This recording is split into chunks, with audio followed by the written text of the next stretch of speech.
Hello dear friends, तो मैं हूं आरती। संस्कृति पीसीएस यूट्यूब चैनल पे आप सभी का स्वागत है। मैं हाजिर हूं एक नए विषय को लेकर के। आज हम बात करने वाले हैं कि उत्तर प्रदेश सरकार, योगी सरकार के बहुत सारे प्रयासों के बाद यहाँ पर बोला जा रहा है कि भूजल में सुधार किया गया है, खासकर बुंदेलखंड वाले रीजन में।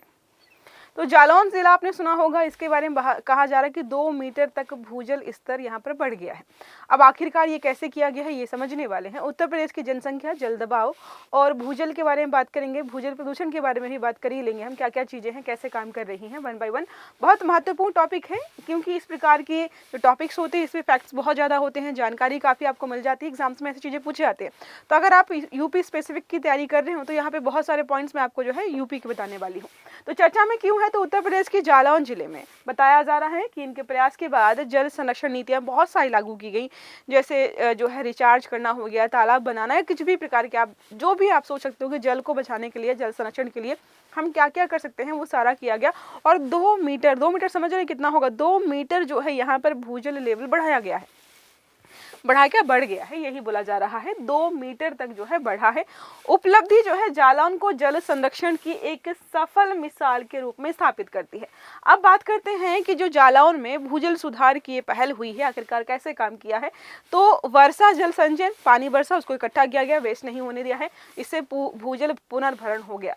सूखा प्रभावित क्षेत्रों को जो है, जो जल संकट था, वो भी यहाँ पर जो है कम करना, किसानों को स्थायी और भरोसेमंद सिंचाई सुविधाएं देना, साथ में कृषि उत्पादकता को बढ़ा करके ग्रामीण आजीविका को सुदृढ़ करना। अब देखो, जो आपने पलायन वाली बात सुनी होगी ना, कि ग्रामीण इलाकों से लोग शहरों की तरफ जाकर के पलायन करते हैं, मजदूरी कर लेते हैं। क्यों करते हैं? क्योंकि उनके खेतों में कुछ जो है अनाज वगैरह हो गया, जो भी उगाना चाहते हैं उसमें उपज इतनी खराब है कि भाई वो कर्ज का शिकार हो जाते हैं। तो ये जो पलायन होता है वो भी रुक सकता है अगर हम जल संरक्षण की नीतियों को बेहतर रखें। अब बात करते हैं मुख्य प्रावधान। तो जिलों में क्या किया गया, हजारों जल संरक्षण संरचनाएं बनाई गई। चेक डैम हो गया, तालाबों का पुनर्जीवन हो गया, फॉर्म फंड्स हो गया आपका। इसके अलावा जल को बहने से रोकना, भूजल रिचार्ज की व्यवस्था, बिजली आपूर्ति में सुधार के साथ सिंचाई सुविधाओं को भी यहाँ पर बेहतर किया गया है। ये सारे प्रयास इन्होंने किए हैं, अपने आप नहीं हुआ है। अब हम बात कर लेते हैं किसानों पर प्रभाव। तो जाहिर सी बात है, पहले जो किसानों को बहुत कम पानी मिलता था, अब उनको 1-1.5 जो है % जो है ज़्यादा पानी मिल रहा है। तो 1 से 1 जो है लेकर के क्या लिखा है, सॉरी, पहले जहाँ किसानों को सिंचाई के लिए संघर्ष करते थे, मतलब जो है पानी की उपलब्धता बहुत कम थी, ट्यूबवेल पंपिंग के माध्यम से 1 से 5 गुना बढ़ गई है। 1 से 5 गुना है ये बढ़ गई है। इसकी वजह से इनको 2 से 3 घंटे अतिरिक्त सिंचाई करने का समय मिलता है। सिंचाई लागत में कमी, मतलब जो है पैसे भी कम लग रहे हैं और ज़्यादा समय तक इनको सिंचाई करने का अवसर मिल रहा है, जिसकी वजह से उत्पादन बढ़ा है। उत्पादन बढ़ेगा तो कोई क्यों जाएगा अपना गाँव छोड़ करके शहरों में खराब हालत में रहने के लिए। अब कृषि उत्पादन पर प्रभाव के बारे में बात करते हैं। तो खरीफ फसलें, जैसे यहाँ पर खरीफ फसलों में धान, बाजरा, इनकी जो है उत्पादन क्षमता या उत्पादन यहाँ पर लगातार बेहतर हुआ है। बुंदेलखंड पैकेज यहाँ पर है। सूखा प्रभावित जो जिले हैं बुंदेलखंड में, उनमें जो है जल संचयन, जल से संबंधित जो भी चीज़ें हैं उनके लिए कुछ पैसा अलॉट किया गया था। अगर हम बात करते हैं बुंदेलखंड रीजन में कौन कौन सी जगह आती हैं, तो जालौन, झांसी, ललितपुर, बांदा, चित्रकूट, महोबा और हमीरपुर, ये उत्तर प्रदेश के हैं। मध्य प्रदेश के भी कुछ जिले आपके यहाँ पर जो है आते हैं, उनके नाम आपको जो है कमेंट बॉक्स में बताना, क्योंकि यूपी स्पेसिफिक पढ़ रहे हैं तो मैंने मध्य प्रदेश वाले जिले यहाँ पर नहीं डाले हैं। मैंने सोचा था आपसे प्रश्न पूछ लूँगी, आप इसका जवाब दे दीजिएगा, ठीक है। दालों और तिलहनों की बात करते हैं। उत्पादन या जो है यहाँ पर फसलें जो हो रही हैं, 20 से 30% की वृद्धि हुई है। सामाजिक प्रभाव क्या होगा, पानी की उपलब्धता बढ़ेगी, किसानों की जो है उपज बढ़ेगी, पलायन कम हो जाएगा, आर्थिक जो गतिविधियां हैं वो गाँव में ही होना शुरू हो जाएंगी। आम जनता की भागीदारी, तो यहाँ पर आप बात करेंगे, ये सरकार का प्रयास कम और आम जनता का प्रयास ज्यादा था। देखो लिखा है यहाँ पर, सामुदायिक आंदोलन माना जा रहा है, ना कि यहाँ पर सरकारी प्रयास। अब बात करते हैं राष्ट्रीय स्तर पर पहचान। तो 2024 में जालौन को उत्तर क्षेत्र का सर्वश्रेष्ठ जिला ऑलरेडी घोषित किया गया था। जालौन आपको यहाँ पर देखने को मिल जाएगा, ये रहा, ये है जालौन, ये है कोंच, ये है ओरई, ये पूरा इलाका मैंने कवर किया है। राठ यहाँ पे आपको देखने को मिलेगा, मौदाहा हो गया, कानपुर यहाँ है, उन्नाव, रनिया हो गया, औरैया जो है दीबियापुर हो गया, भिंड, मुरैना वगैरह आपने सुना है ना, वो सारा आपका एमपी का जो है दतिया हो गया। ये सारे आसपास के इलाके हैं यहाँ पर रखे हुए। अब बात करते हैं उत्तर प्रदेश की जल समस्या के बारे में। जनसंख्या सबसे ज़्यादा है, जाहिर सी बात है जल पर दबाव भी सबसे ज़्यादा होगा। भूजल पर अत्यधिक निर्भरता अगर आप देखेंगे तो यहाँ पर जो खासकर एक स्पेसिफिक इलाका है उत्तर प्रदेश का, वहाँ पर नदियों नदियों की संख्या थोड़ी सी कम है, जल उपलब्धता उस प्रकार की नहीं है, तो वो लोग जो है ग्राउंड वाटर पर ही निर्भर है। तो यूपी में 80% से अधिक की सिंचाई भूजल पर निर्भर है। वहाँ पर कोई नहरें नहीं है, तालाब नहीं है, झील नहीं है, नदी नहीं है, वो ग्राउंड वाटर को ही बाहर निकाल करके खेतों में सिंचाई के लिए इस्तेमाल कर रहे हैं। तो ग्रामीण क्षेत्रों में पीने के पानी का भी यहाँ पर जो है बड़ा समस्या हो जाती है। देश में भूजल दोहन सबसे ज़्यादा आपको उत्तर प्रदेश में ही देखने को मिलेगा।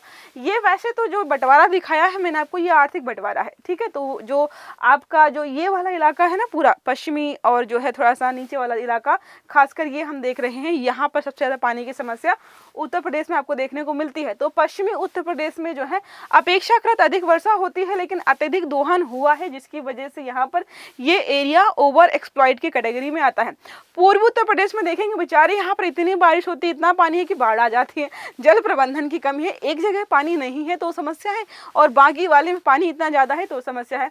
बुंदेलखंड का क्षेत्र हमने देख ही लिया है, बार बार सूखा होता है, कम वर्षा होती है, और साथ में तेजी से गिरता भूजल सबसे बड़ी समस्या बनी हुई है।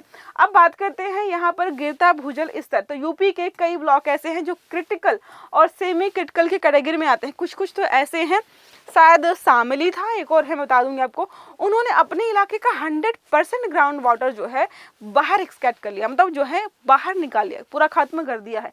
ट्यूबवेल, बोरवेल, भूजल स्तर है, ये हर साल नीचे गिरता जा रहा है। ये अलग अलग जो है जगह है आपको दिखाई दे रही हैं। यहाँ पर हम बात करेंगे जल प्रदूषण की समस्या के बारे में। तो उत्तर प्रदेश में देखो सब समस्याओं के साथ ये भी समस्या है, फ्लोराइड है, आर्सेनिक और नट। तो जो पानी बचा हुआ है ग्राउंड वाटर, कहीं कहीं पर देखा गया है कि इनकी बहुत ज़्यादा बड़ी मात्रा है। अब उत्तर प्रदेश में ग्राउंड वाटर से जुड़े तथ्य अगर देखेंगे तो यहाँ पर 2 जिले आपका देखना है, सहारनपुर और शामली। सहारनपुर और शामली इस मामले में इतने ज़्यादा आगे निकल गए हैं कि इन्होंने आपको मोर देन 100% ऑफ जो ग्राउंड वाटर अवेलेबिलिटी उनके वहाँ पर थी वो सब खत्म कर दी है।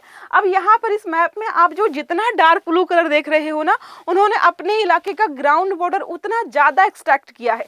तो जितना कलर हल्का है वो ठीक ठाक कंडीशन में है, और जितना डार्क कलर आप देखेंगे उन्होंने उतना ही ज़्यादा जो है भूजल को अपना खत्म कर दिया है। वर्षा पर निर्भरता के बारे में बात करते हैं तो यूपी मुख्यतः एक कृषि प्रधान जो है आप प्रदेश कह सकते हो। यहाँ पर कोई बहुत बड़ी फैक्ट्री और कोई ऐसी चीज़ नहीं है जो इनको थोड़ा अलग बनाए। तो यहाँ पर क्या है, कृषि प्रधान है, मानसून पर निर्भर है, बारिश होगी तो ठीक है, नहीं होगी तो भूजल से यहाँ पे सिंचाई करेंगे। कुछ लोगों तो उसको भी खत्म कर दिया गया है। पहले बात करते हैं भूजल या जो है जल संरक्षण के लिए तालाब, कुएं, बावड़ियाँ वगैरह बनाई जाती थी, लेकिन अब उनसे भी काम यहाँ पर हो नहीं रहा है।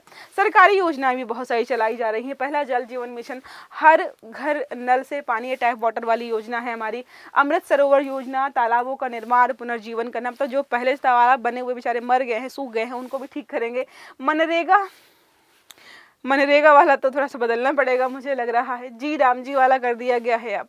अच्छा, एक प्रश्न मेरा यहाँ पर है, जहाँ मनरेगा में पहले आपको 1 साल में 100 दिन का गारंटीकृत रोजगार मिलता था, अब उसको कितना कर दिया गया है, ये जो है आपको कमेंट में बताना है।